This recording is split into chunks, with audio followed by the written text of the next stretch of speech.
Ketegangan di Timur Tengah kembali memanas.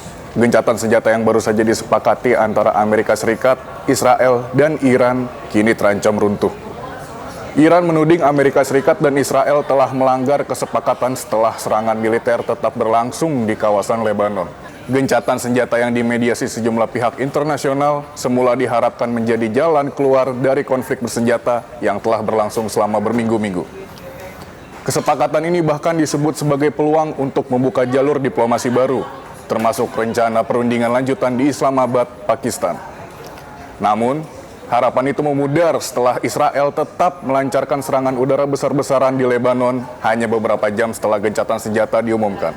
Serangan itu disebut sebagai salah satu yang terbesar dalam konflik terbaru, dengan ratusan titik dibombardir, termasuk wilayah Beirut dan lembah Beka. Laporan otoritas setempat menyebutkan ratusan orang tewas, sementara fasilitas sipil seperti rumah sakit dan ambulans juga terdampak. Perserikatan Bangsa-Bangsa atau PBB bahkan menyebut dampaknya mengerikan dan mendesak penyelidikan atas dugaan pelanggaran hukum humaniter internasional. PBB menyatakan serangan itu sulit dipercaya karena terjadi hanya beberapa jam setelah gencatan senjata Israel dan Iran disepakati. Komisaris Tinggi PBB untuk HAM, Volker Turk, memperingatkan serangan Israel bisa memberikan tekanan berat terhadap perdamaian kawasan yang telah rapuh. Turk menilai pembantaian yang berlangsung beberapa jam setelah Israel menyetujui gencatan senjata dengan Iran sulit dipercaya. Turk menyerukan pertanggungjawaban dan mendesak penyelidikan yang cepat dan independen terhadap semua dugaan pelanggaran. Turk menegaskan seluruh pihak yang bertanggung jawab atas serangan itu harus diseret ke pengadilan. Di sisi lain, Israel menyatakan operasi militernya di Lebanon tidak termasuk dalam cakupan gencatan senjata. Perdana Menteri Benjamin Netanyahu mengonfirmasi Israel sepakat menangguhkan serangan terhadap Iran selama 2 minggu. Syaratnya, Iran segera membuka Selat Hormuz dan menghentikan seluruh serangan terhadap Amerika Serikat, Israel, dan negara-negara di kawasan. Akan tetapi, Israel menyatakan gencatan senjata itu hanya berlaku terhadap Iran, tidak mencakup kelompok Hizbullah di Lebanon. עכשיו אני עמדתי על כך שהפסקת האש הזמנית עם איראן לא תכלול את חיזבאללה, ואנחנו ממשיכים להכות בו בעוצמה. היום הנחתנו על חיזבאללה את המכה הגדולה ביותר שהוא ספג מאז הביפרים. תקפנו 100 מטרות ב10 דקות, במקומות שחיזבאללה היה בטוח שהם חסינים.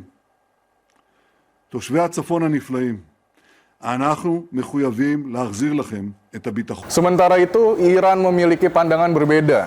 Teheran menilai serangan tersebut tetap merupakan pelanggaran terhadap semangat dan isi kesepakatan. Iran bahkan menyebut kondisi saat ini membuat perundingan damai menjadi tidak masuk akal. Ketua Parlemen Iran Mohammad Bagher Ghalibaf mengatakan Israel melanggar 3 dari 10 poin tuntutan Iran, yakni melanggar gencatan senjata di Lebanon, pelanggaran wilayah udara Iran dengan pesawat tak berawak, serta menyangkal hak Iran untuk melanjutkan pengayaan uranium. Menteri Luar Negeri Iran Abbas Araghchi menegaskan penghentian perang di Lebanon merupakan bagian dari kesepakatan gencatan senjata. Ketegangan pun semakin meningkat. Iran dikabarkan merespon dengan langkah strategis, termasuk membatasi lagi lalu lintas kapal di Selat Hormuz sebagai jalur vital distribusi energi dunia. Langkah ini kembali memicu kekhawatiran global karena dapat berdampak langsung pada pasokan minyak dan stabilitas ekonomi internasional. Situasi diperburuk dengan saling tuding antar pihak. Amerika Serikat tetap mendorong agar gencatan senjata dipertahankan, namun di lapangan, aktivitas militer masih terus berlangsung. Bahkan, laporan menyebutkan serangan dan aktivitas drone tetap terjadi, yang semakin memperkeruh situasi. Para analis menilai perbedaan tafsir terhadap isi gencatan senjata menjadi akar utama konflik terbaru ini. Sebagian pihak menganggap kesepakatan mencakup seluruh kawasan konflik, termasuk Lebanon. Namun Israel secara tegas menolak interpretasi tersebut. Akibatnya, gencatan senjata yang baru berjalan beberapa hari berada di ambang kegagalan. Ketidakpastian ini juga memicu kekhawatiran akan pecahnya konflik yang lebih luas yang melibatkan lebih banyak negara di kawasan Timur Tengah. Itulah headline iNews.id hari ini. Ikuti terus berita tentang konflik di Timur Tengah hanya di iNews.id.